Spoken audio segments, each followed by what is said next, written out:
Setelah itu, Bani Moab dan Bani Amon datang berperang melawan Yosafat bersama-sama sepasukan orang Meunim.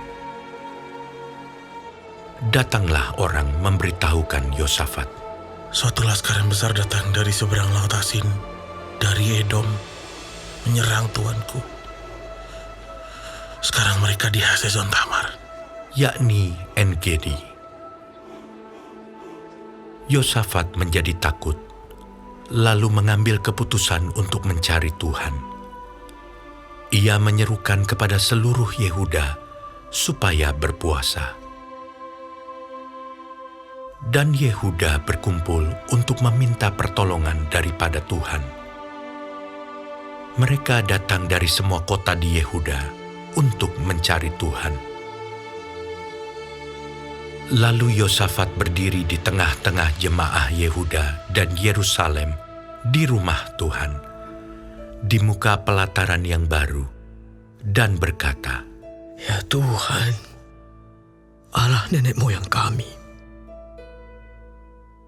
bukankah Engkau Allah di dalam surga? Bukankah Engkau memerintah atas segenap kerajaan bangsa? Kuasa dan keperkasaan ada di dalam tangan-Mu, sehingga tidak ada orang yang dapat bertahan melawan Engkau. Bukankah Engkau Allah kami yang menghalau penduduk tanah ini dari depan umat-Mu Israel dan memberikannya kepada keturunan Abraham, sahabat-Mu itu, untuk selama-lamanya? Lalu mereka mendiami tanah itu dan mendirikan bagi-Mu tempat kudus untuk nama-Mu. Kata mereka, bila sesuatu malapetaka menimpa kami, yakni pedang, penghukuman, penyakit sampar, atau kelaparan, kami akan berdiri di muka rumah ini, di hadapan-Mu, karena nama-Mu tinggal di dalam rumah ini. Dan kami akan berseru kepadamu di dalam kesesakan kami, sampai Engkau mendengar dan menyelamatkan kami. Sekarang, lihatlah Bani Amon dan Moab dan orang-orang dari pegunungan Seir ini. Ketika orang Israel datang dari tanah Mesir, Engkau melarang mereka memasuki negerinya. Oleh sebab itu mereka menjauhinya dan tidak memusnahkannya. Lihatlah, sebagai pembalasan mereka datang mengusir kami dari tanah milik yang telah Engkau wariskan kepada kami. Ya Allah kami, tidakkah Engkau akan menghukum mereka? Karena kami tidak mempunyai kekuatan untuk menghadapi laskar yang besar ini yang datang menyerang kami. Kami tidak tahu apa yang harus kami lakukan, tetapi mata kami tertuju kepadamu. Sementara itu, seluruh Yehuda berdiri di hadapan Tuhan, juga segenap keluarga mereka dengan istri dan anak-anak mereka. Lalu Yahaziel bin Zakaria bin Benaya bin Matanya, seorang Lewi dari Bani Asaf, dihinggapi roh Tuhan di tengah-tengah jemaah dan berseru, Camkanlah, hai seluruh Yehuda dan penduduk Yerusalem dan tuanku Raja Yosafat. Beginilah firman Tuhan kepadamu. Janganlah kamu takut dan terkejut karena laskar yang besar ini, sebab bukan kamu yang akan berperang, melainkan Allah. Besok haruslah kamu turun menyerang mereka. Mereka akan mendaki pendakian Ziz, dan kamu akan mendapati mereka di ujung lembah, di muka padang gurun Yeruel. Dalam peperangan ini, tidak usah kamu bertempur. Hai Yehuda dan Yerusalem, tinggallah berdiri di tempat tempatmu dan lihatlah bagaimana Tuhan memberikan kemenangan kepadamu. Janganlah kamu takut dan terkejut. Majulah besok menghadapi mereka. Tuhan akan menyertai kamu. Lalu berlututlah Yosafat dengan mukanya ke tanah.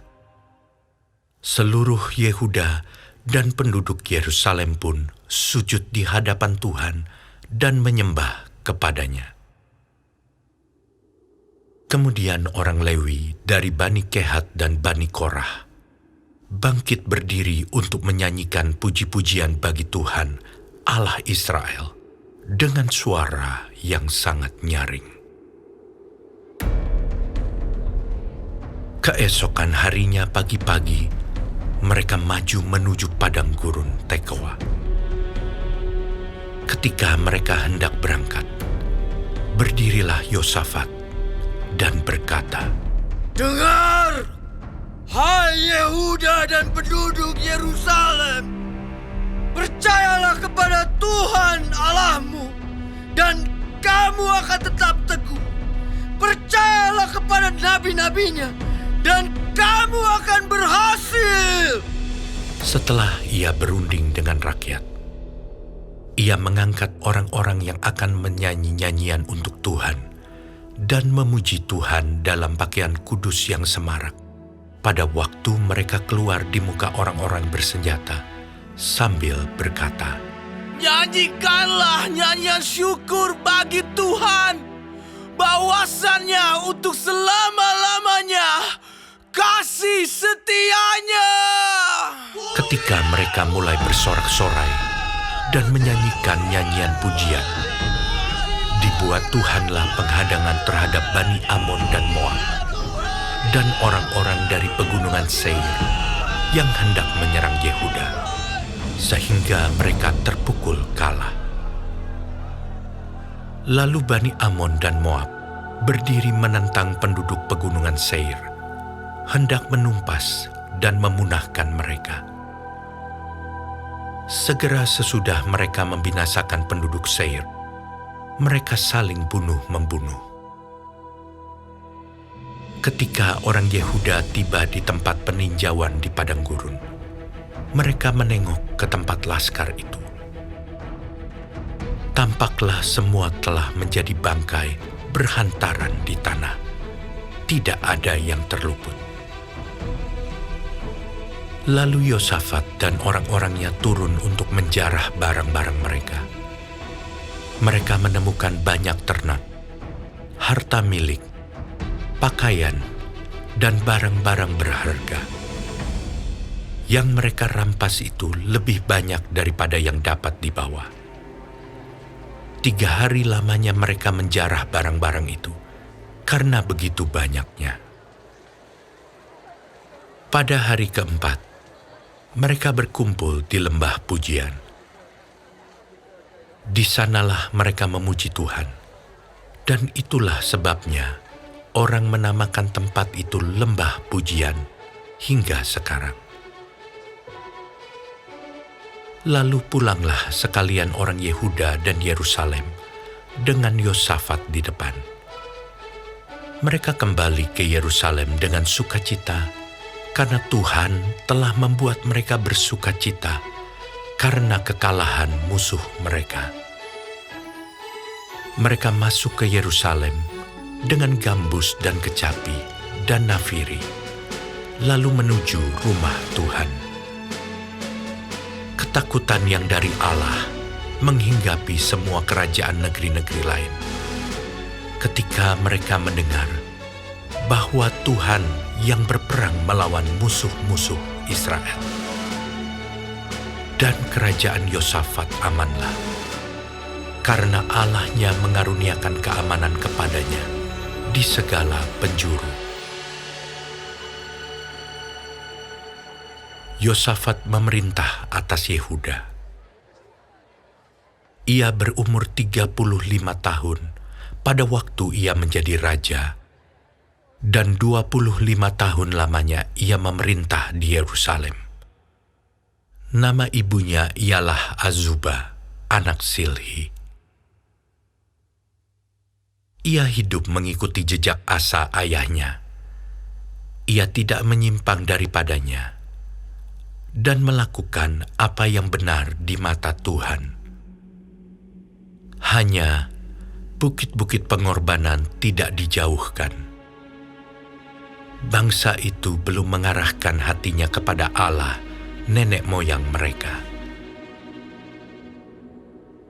Selebihnya dari riwayat Yosafat, dari awal sampai akhir, sesungguhnya semuanya itu tertulis di dalam riwayat Yehu bin Hanani, yang tercantum di dalam kitab Raja-Raja Israel.